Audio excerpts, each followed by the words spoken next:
vosotras, con 2 y 3 niños cada uno, pues imagino que habréis tenido que pensar y tomar esas decisiones para criar niños sanos y no dejaros a la fuerza, porque la verdad es que ganas, sinceramente, no tenía, no me gustaba mucho, tampoco sabía exactamente, no.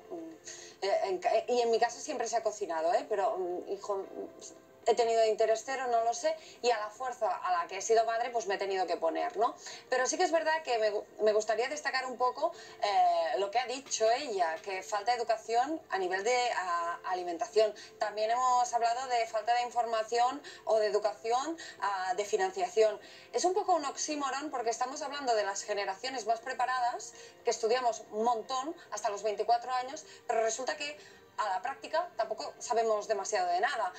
Tendríamos que plantear ya de una vez y por todas un plan de choque ya de educación donde se traten todos estos temas de salud mental, alimentación y financiación. Y ya que has hablado de la vivienda, solamente también... ¿Vamos a ver la vivienda luego? No, vale, venga, vale, Laura Blanco. Bueno, yo es que, a ver, yo soy pluriempleada, tengo 3 hijos, me fui de mi casa con 18 y estaba contratada ya en tercero de carrera. Entonces, discúlpame, Verónica, pero es que no es que no me solidarice con los jóvenes, es que tuvimos que hacer mucho esfuerzo también en otras generaciones. Yo a las puertas de los 50 años, pues cocino por las tardes, me pongo la radio y cocino, los lunes hay lentejas, otro día hay pollo, otro día hay pescado y tengo tiempo para hacerlo. Sí es verdad que entiendo que existe una correlación entre hogares donde a lo mejor hay preocupación porque los chavales estén bien alimentados con escoger malos alimentos cuando se va al supermercado, porque todos sabemos que hay croissancitos de una gran cadena de alimentación por €1, donde tú dices, si le compro esto al niño o a la niña y se lo llevo al colegio,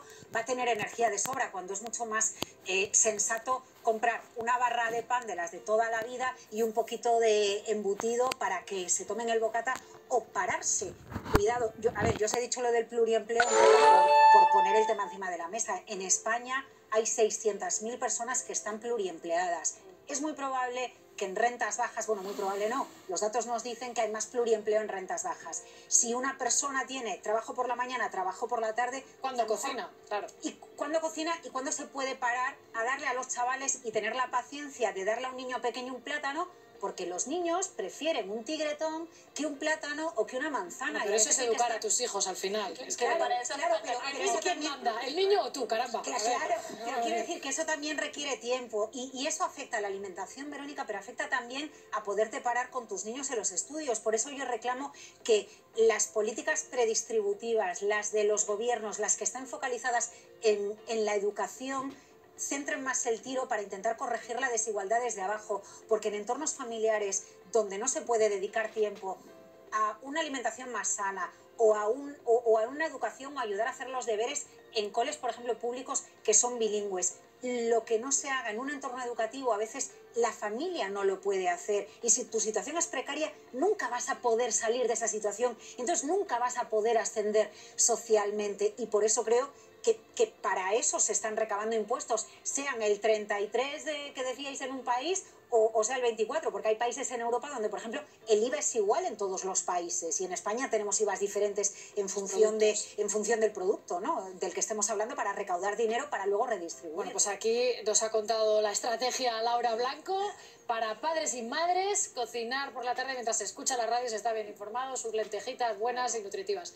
Les hemos prometido que íbamos a tocar todos los ejes de la desigualdad y hemos hablado ya de género, de territorio, hemos hablado de edad y vamos con la vivienda, Lobato. Sí. Porque la vivienda es más bien una consecuencia, ¿no?, de esa desigualdad en la que se ve que no todo el mundo puede acceder a tener un techo, algo tan básico. Ojo con este informe de la Fundación AFI, Emilio Ontiveros, en el que habla pues precisamente del patrimonio que tienen los hogares en España, ¿no? Y cuando habla del patrimonio dice que ahora mismo, y lo compara con generaciones anteriores, y dice, en este momento, la fotografía ahora mismo en España, cada una de las casas, cada una de las viviendas, cada una de las personas, estamos viviendo un momento mejor que hace 20 años, ¿no? Hay más patrimonio ahora dentro de los hogares que hace 20 años.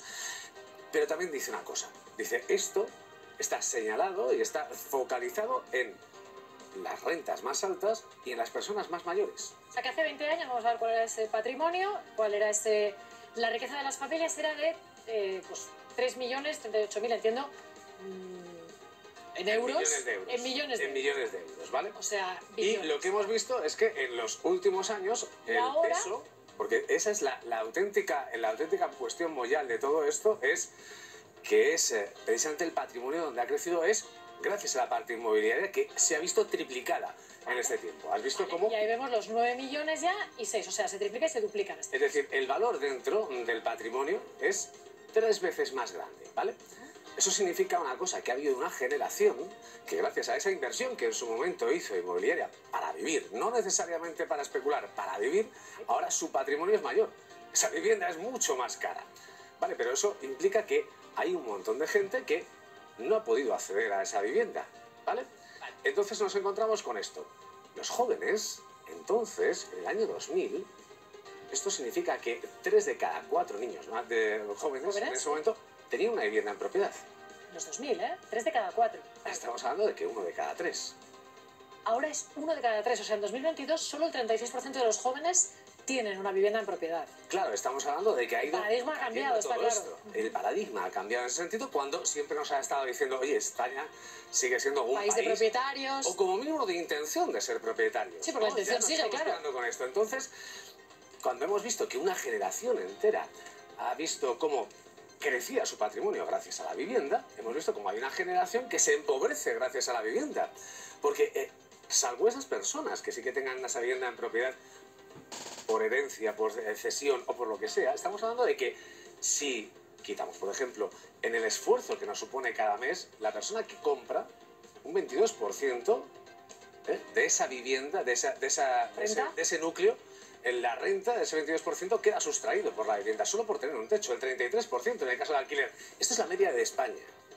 No se nos olvide que también está Madrid, que está Barcelona, que está Málaga, que están las grandes ciudades donde esto se dispara. Así que efectivamente sí, ha habido una generación que, gracias a cómo se ha revalorizado el ladrillo, sí, su patrimonio ha crecido gracias a la vivienda, pero hay otra que cada vez es más pobre por culpa precisamente de intentar tener un techo sobre la cabeza. Pues vamos con Fernando de los Santos del Sindicato de Inquilinos, porque claro, vosotros pues observáis y denunciáis esa realidad, ¿no?, que nos ha contado Lobato, cómo en los últimos 20 años los jóvenes han dejado de poder acceder, ¿no? Efectivamente, aunque no lo plantearía como confrontando generaciones, como se ha dicho antes, No, claro que no. Sino confrontando a las personas que intentamos vivir de alquiler, el inquilinato, y los rentistas o caseros que viven de nuestras rentas. Ahí hay un elemento de explotación, que es el que denunciamos desde el sindicato, y que además efectivamente va más, porque cada vez los caseros son caseros no de una vivienda, sino de 2, 3, y en el peor de los casos los fondos buitre, ¿no?, y las socimis, que eso genera una desigualdad que ya no es solo desigualdad en las condiciones de vida, sino una desigualdad de poder que se está produciendo. ¿Cuál sería la solución para ti, Fernando? Claro, la solución, en la medida en que las leyes, el Estado no está poniendo límites a estos fondos que especulan con la vivienda y a esos rentistas que están especulando, es la organización colectiva. No podemos esperar, como se ha dicho antes, no podemos esperar a que se tomen las medidas que hace falta tomar, sino que tenemos que hacernos cargo desde el sindicato, por eso insistimos en ello. ¿Cómo? Estamos reclamando fianzas cuando no son devueltas, honorarios de agencia que son ilegales, ya no se pueden cobrar cuando alquilas un piso, se pueden reclamar. Reclamamos que nos arreglen la caldera cuando se estropea o cuando hay humedades en el piso. Reclamamos que un bloque entero de viviendas comprado por un fondo pueda quedarse en sus viviendas, que son sus hogares. Y esas sumas individuales, y esto es importante, no son solo una victoria individual, son una victoria política.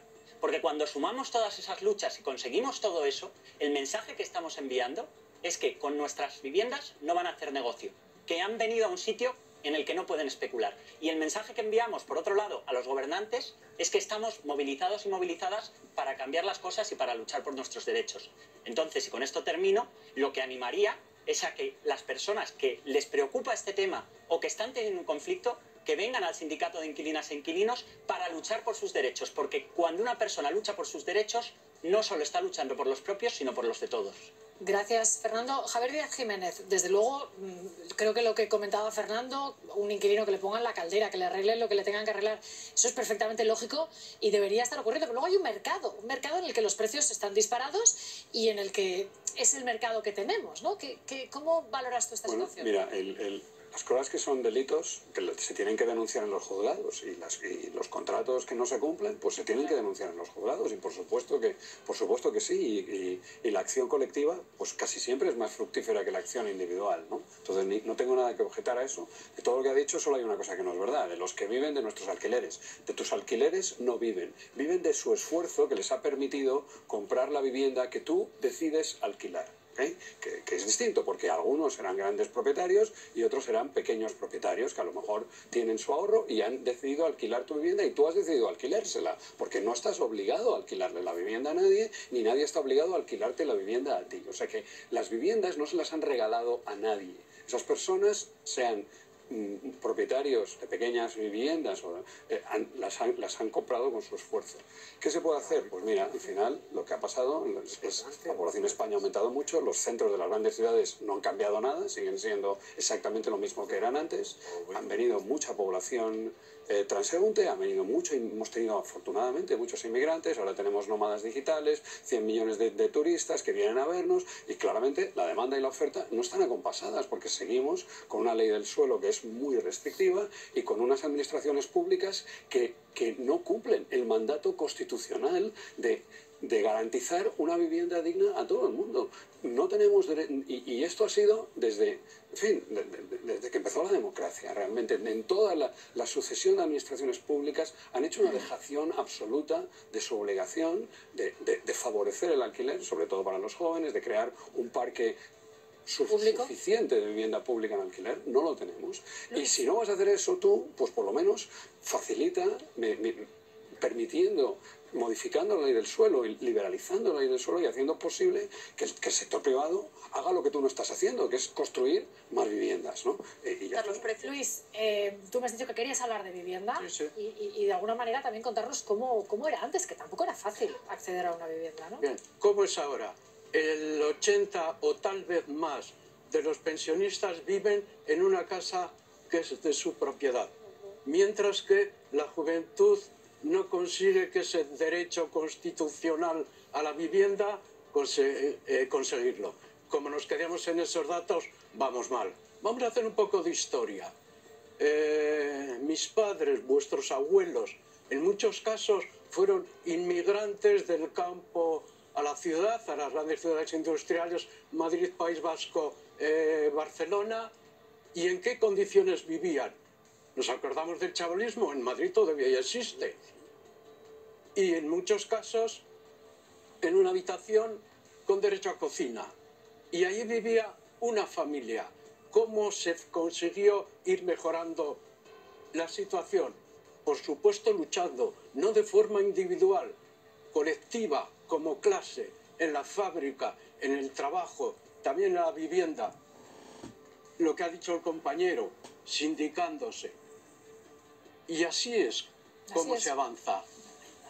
Pues con esa lucha colectiva, como decía Fernando, sí. ¿Qué quiero decir con esto? ¿Que los jóvenes se quejan de vicio? No, que cualquier tiempo pasado fue peor. Pues queda claro ese punto y me parece interesantísimo dejarlo así. Y digo dejarlo porque me voy a ir al otro lado del